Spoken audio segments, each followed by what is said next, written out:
good wags too. All right. Well, thank you. We're starting phase 2 of the operation, which went underway about 10-15 minutes ago, in which we're also joined by U.S. Customs and Border Patrol, South Amherst Police as well, in regards to engaging a perimeter, and we have agents, deputies, and officers in the woods. A perimeter is set up along the entire area. We think we may have a good area to identify the subject in a certain wooded spot. That's why we decided it was safe to go in on foot with the officers, and they're doing that complete sweep at this time.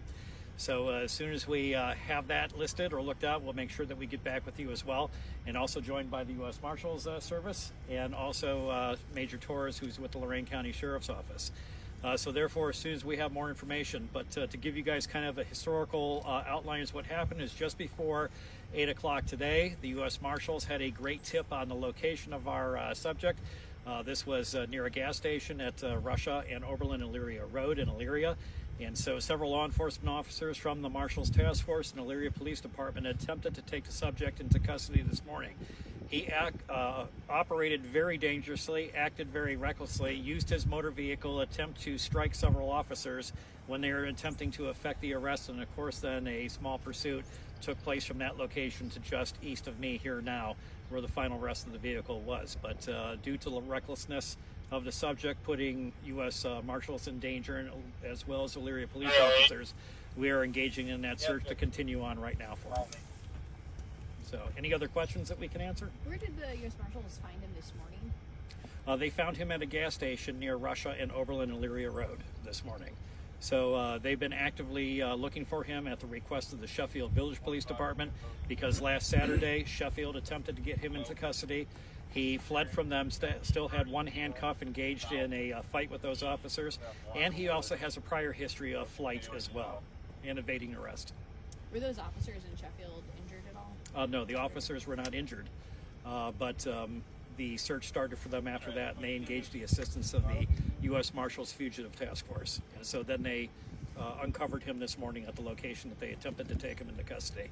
It was a well-planned out operation that the Marshals attempted to do. They even had a drone in the area. They had a secure perimeter, but the subject acted very dangerously and very recklessly, and then attempted to put those deputy marshals' lives in danger, and that's why we're attempting to locate him now. What's the warrant for? The warrant was for the assault on the 2 police officers, and he also had a parole violation as well. Is that with drug-related charges? I'm not sure at this time what that was for. What role is U.S. Customs and Border Patrol playing? Right now, we're just making sure that we get enough boots on the ground to cover the area that we have to in the woods.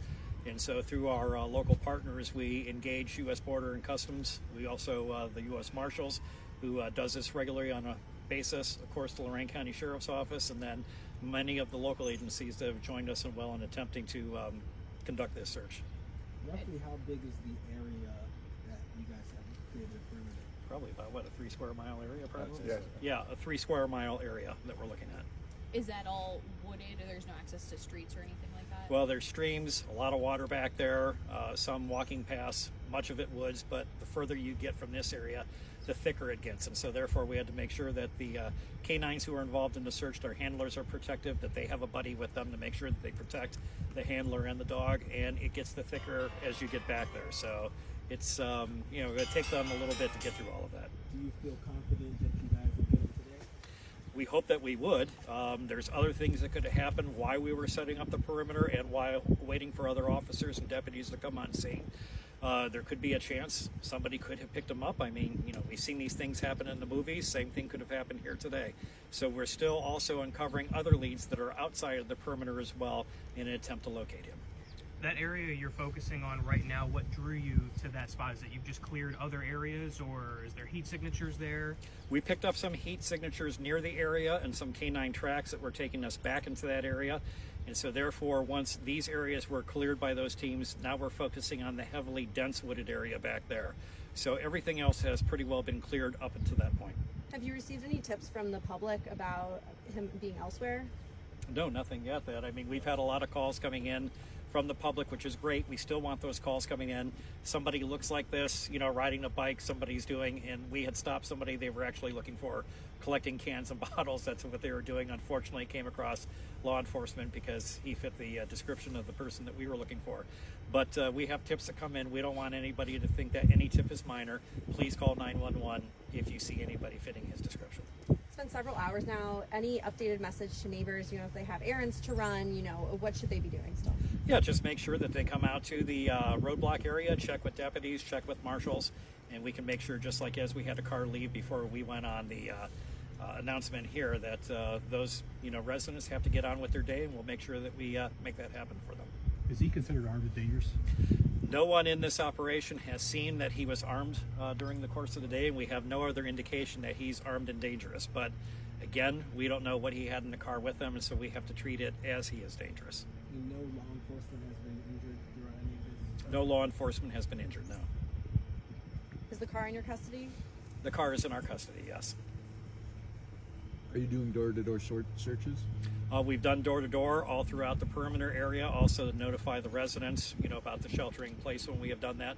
But we have cleared all the residents, outbuildings, and everything within the 3-mile perimeter. Did he strike a police vehicle this morning? Yes, he did. So I had an attempt to escape from the parking lot of the gas station. So drove at U.S. Marshals, drove at Elyria police officers, drove at their vehicles, and that's what caused them to follow him to this location. And he actually drove the vehicle off to the side of the road, so there was no pit maneuvers, nothing else like that were utilized. He actually drove off the road. What we believe is that he saw one of the deputies approaching from the west coming at him on the roadway here, and so therefore he decided to take a shortcut path and try to get to the side of the woods and get out of his car.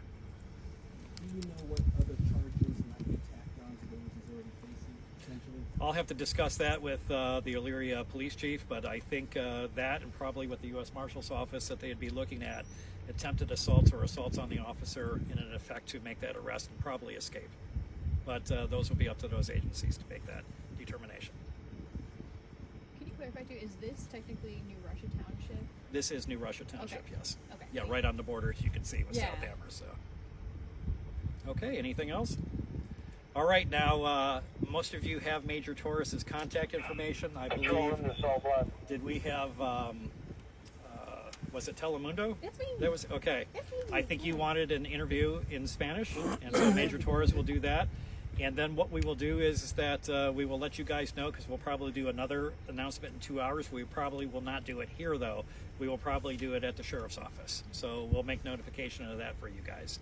But either here or the sheriff's office, but most likely at the sheriff's office in 2 hours. So 3:30? Yes, 3:30.